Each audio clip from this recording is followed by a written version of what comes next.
इस समय हमारे साथ हैं करनाल के शामगढ़ गांव के मुल्तान सिंह जी, जिन्होंने कई कीर्तिमान स्थापित किए हैं। राष्ट्रीय स्तर के खिलाड़ी यह हैं और इंटरनेशनल लेवल पे भी यह पदक लेके आ चुके हैं। हैमर थ्रो और कई अन्य डिस्कस थ्रो, कई तरह के गेम ये खेलते हैं। तो इनसे बात करेंगे, जानेंगे कि किस तरीके से इनकी जो शुरुआत हुई, इस उम्र तक वो कैसे खेलते आ रहे हैं, कब से शुरुआत हुई, क्या दिमाग में आया जब उन्होंने खेल शुरू किया था। और जो बैठकर आराम से खाने का समय होता है, उस समय भी वो ग्राउंड पर इतनी मेहनत कैसे कर रहे हैं। सबसे पहले आपका ईटीवी भारत पे स्वागत है। मनीष जी, आपका बहुत बहुत आभारी आपके टीवी चैनल का, क्योंकि आपने मेरे को इतना टाइम दिया। बहुत बहुत आभारी आपका, ये तो क्या कीमती टाइम दिया। क्या कहेंगे, कैसे शुरुआत हुई, जो आपका जो खेल है, ये कौन सा खेल आप खेल रहे हो, तो कैसे शुरुआत हुई और अब तक कैसे खेलते आ रहे हो। मेरा शॉट पुट, एम्बर और ये डिस्कस हैं, 3 गेम हैं। 3 गेम बचपन से ही शुरुआत कर दी थी, जबकि यहाँ करनाल स्टेडियम बना था। आज से काफ़ी दिन पहले यहाँ नेशनल गेम हुए थे इंडिया के। यहाँ उनमें एक प्रवीण कुमार था, हैमर थ्रो का, डिस्कस का, जो बीएसएफ में डीएसपी थे। उनका गेम देख के मैंने उस दिन से हो गया था कि मैं भी यही गेम करूँगा। मैंने उस दिन से ही स्टार्ट कर दिया था ये गेम। अपना हैमर थ्रो लेके कच्ची जगह में, क्योंकि यहाँ कोई ट्रैक वगैरह नहीं थे, वो शुरू करने से पहले कच्चे में करता रहा। जैसे जैसे आगे बढ़ते गया, स्टेट तक खेला मैं। स्टेट तक खेलने के बाद फिर मेरे बाजू टूट गया था कोई एक्सीडेंट में। उसके बाद मेरे को छोड़ना पड़ा था काफ़ी दिन तक। डॉक्टरों से सलाह ली, डॉक्टरों ने भी मना कर दिया था, भी ये ना खेलो, ये बाजू फिर क्रैक हो जाएगा। काफ़ी दिन के बाद फिर अपना लड़के को सिखाया, गुरदेव सिंह है एसआई, कुरुक्षेत्र पुलिस में है, तो वो भर्ती हुआ है इसमें गेम बेस पे। वो एक बार फिर ये 2014 में जयपुर में खेलने गया था, वो गोल्ड मेडल लेके आया वहाँ से। वो मेरे को फिर ध्यान आई मैं भी ये गेम करूँगा। तो 14 की बाद फिर मैं 15 में मैं धर्मशाला खेलने गया था। पहले ही साल मेरा गोल्ड मेडल आ गया एम्बर में। डिस्कस में सेकंड आ गया था। उससे लगातार ही मैं अब चल रहे होंगे हमको जिंदगी 2015 से लेकर 7 साल से लगातार गोल्ड मेरा चल रहा है। तो आपने जैसे आपकी जो बाजू में फ्रैक्चर आ गया था, चोट लग गई थी, तो कितने सालों बाद दोबारा फिर आपने 2015 में शुरू किया था खेलना। लगभग मेरी 68 साल उम्र थी उस टाइम, क्योंकि मैं ये 15 में स्टार्ट करा था। 68 के बाद अब लगातार मैं खेल रहा हूँ, मैं 74 प्लस में हूँ। और जब आपको जो चोट लगी थी, तो आपकी आयु कितनी थी उस समय। 15-16 साल लगभग। उसके बाद फिर छूट गया था डॉक्टरों के कहने से, क्योंकि बाजू एकदम से टूटने के बाद हैमर थ्रो का गेम भी इतना है कि मजबूत गेम है इसमें।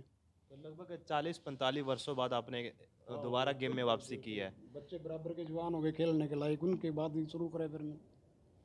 तो अब कैसा महसूस करते हो आप। राष्ट्रीय स्तर पे तो हर साल 2015 से ही नाम लेके आए रहो, पुरस्कार प्रथम आपने हासिल किया है।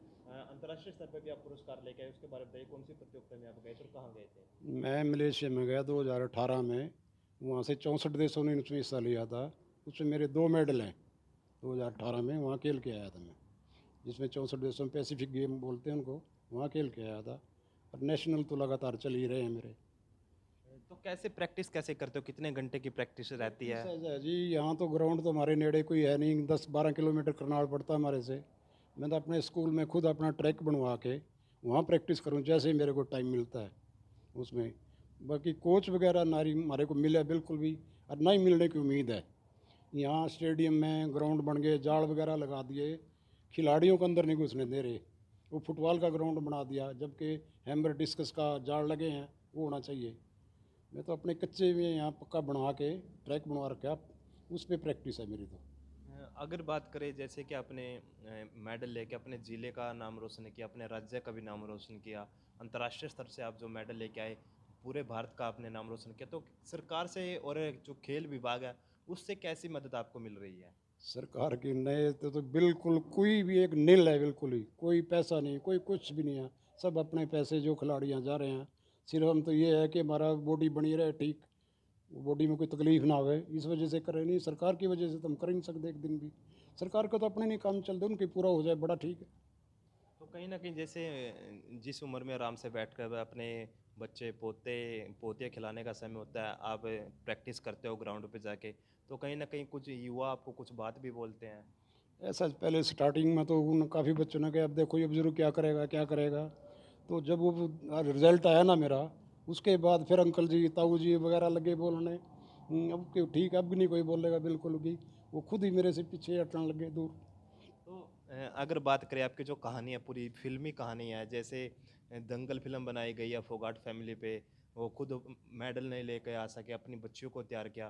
तो कहीं न कहीं जब आपने गेम छोड़ दिया चोट की वजह से, आपने अपने बेटे को भी तैयार किया, तो उसको उस समय कैसे आप महसूस करते थे? ऐसा है मनीष जी, जो दिल में थी ना बात, वो एक्सीडेंट होने से रह गई, दब गई थी, पर वो दबाना नहीं चाह रहा था मैं अब नहीं कर सका तो अपने वो लड़के को तैयार कराया। लड़का तैयार करने के बाद फिर अपना थोड़ी देखी प्रैक्टिस करके हल्की, वो बाजू बाजू ठीक हो गई, फिर दोबारा कर लिया काम। जो दिल में जुनून आना वो नहीं रुकने वाला कहीं भी, वो तो तो चले चलेगा जी। तो आगे आगे क्या टारगेट है आपका? आगे तो जी बॉडी अगर ठीक रही तो परमात्मा ने चाहा, तो छोड़ने की तो नीयत है ही नहीं बिल्कुल ही। जब तक भी चलेगा शरीर चलाऊंगा। तो कहीं न कहीं जैसे मतलब जो अगर 50-60 वर्ष की आयु की बात करें या आपकी जितनी आयु की बात करें, उन लोगों के लिए तो आप एक प्रेरणा हो ही, युवाओं के लिए भी एक प्रेरणा स्रोत बने हो क्योंकि इतनी उम्र में और राष्ट्रीय स्तर पर, अंतर्राष्ट्रीय स्तर पर मेडल लेके आना कोई छोटी बात नहीं होती, तो उसके बारे में क्या कहेंगे? युवाओं को तो खुद देख लेना चाहिए, जैसे मैं भी देख के स्टार्ट करा था। चलो युवाओं तो उन्होंने तो करना करना, मैं तो बुजुर्गों को कहूँगा, जो 50 साल के आगे मुड़ के चलने लगे, खूंटियाँ ले लेके चलने लगे, वो चलेंगे तो बॉडी ठीक रहेगी, घर के बोझ नहीं बनेंगे, डॉक्टर में पैसा नहीं लगेगा। उनको ज़रूर चाहिए, बच्चे तो अगर करेंगे तो ये जो बुज़ुर्ग हैं उनके वास्ते ज़रूरी है। तो बिना कोच के कैसे फिर आपने प्रैक्टिस कैसे की बिना कोच के? कोच आपने मिल नहीं जैसे पाए? टीवी वगैरह में देख लिया या कहीं गेम होंगे देख लिए, उसके हिसाब से देख के गेम करे मैं तो। यूट्यूब वगैरह पे भी देखा? यूट्यूब वगैरह तो अभी आई है, पहले तो नहीं थी ना, काफ़ी दिन थे। अब यूट्यूब में मैं देख रहा हूँ, उसकी वजह से ये गेम चल रहा है। तो अपने जैसे और युवा हैं जो आपके गेम में भी हैं, उनसे भी अच्छा प्रदर्शन कर रहे हैं। तो क्या कोई विभाग की तरफ से आपके पास कोई आया कि भी हम आपको कोच देना चाहते हैं या सुविधाएँ देना चाहते हैं? नहीं, ऐसा कुछ नहीं है, बिल्कुल भी। आजकल तो सब सिफारशी हो रहे हैं जी, कोच वगैरह भी है, सब सिफारशी लगेंगे, पैसा चाहिए, वो सिलेक्शन होगी उनकी। किसी ने क्या ज़रूरत है किसी की, कोई नहीं चाहा है। तो कितने घंटे आप प्रैक्टिस करते हैं? लगभग जी घंटे का मेरा कोई टाइम नहीं है, जैसे मेरे को घर से टाइम मिला, घर का अपना काम भी है, मैं एक किसान हूँ, बाकी अपना ये बिजनेस भी है, होटल वगैरह बना रखे है, ये लड़का बैठा है बाहर, ये चला रहा है उसने, फिर मेरे को यहाँ भी टाइम देना पड़ता है ज़रूरी। उसके बाद जैसे भी टाइम मिलेगा, घंटा मिल जाए, आधे घंटे, जब भी हो मैं वही उस टाइम करके आऊँ।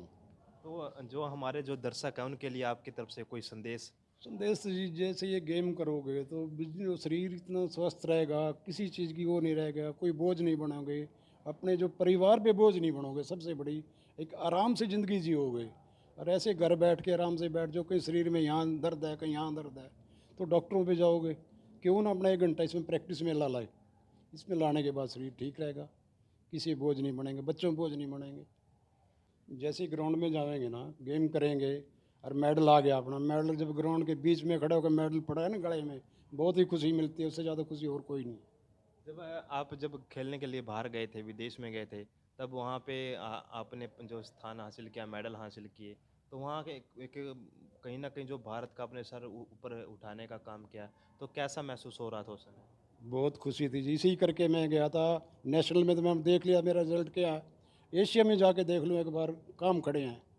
तो नेशनल इसी वजह से खेल रहा था, अभी इंडिया में पता लग जाए। मैं एशिया में खेलने गया, वो भी इसी वजह से गया था कि हमारे को पता लग जाए। देखिए, ये थे मुल्तान सिंह जी चौहान जिन्होंने बताया कि किस तरीके से उन्होंने अपनी जो ये एक खेलने की जो ललक थी उसको जारी रखा। हालाँकि जब ये मात्र 17-18 वर्ष के थे तब इनकी बाजू में फ्रैक्चर आने की वजह से डॉक्टर ने इनको सलाह दी थी कि आप आगे गेम जारी ना रखें क्योंकि आपके फ्रैक्चर में जो समस्या है वो आगे भी बढ़ सकती है और आपकी बाजू में ये ज़्यादा प्रॉब्लम आ सकती है। तो कहीं न कहीं इन्होंने 40-45 वर्षों के बाद 2014-15 में दोबारा कमबैक किया और लगभग जब उनकी उम्र 67-68 वर्ष थी तब उन्होंने कमबैक किया और तब से ही अब 5-6 सालों से लगातार राष्ट्रीय स्तर पर तो अवार्ड लेकर आ ही रहे हैं।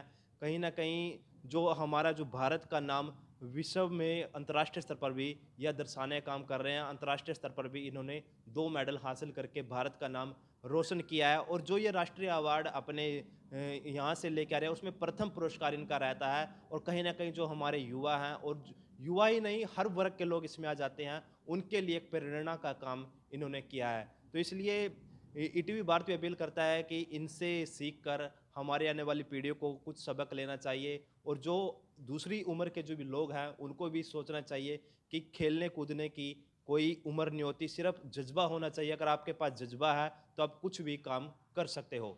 ईटीवी भारत के लिए करनाल से मुनीश टूरन।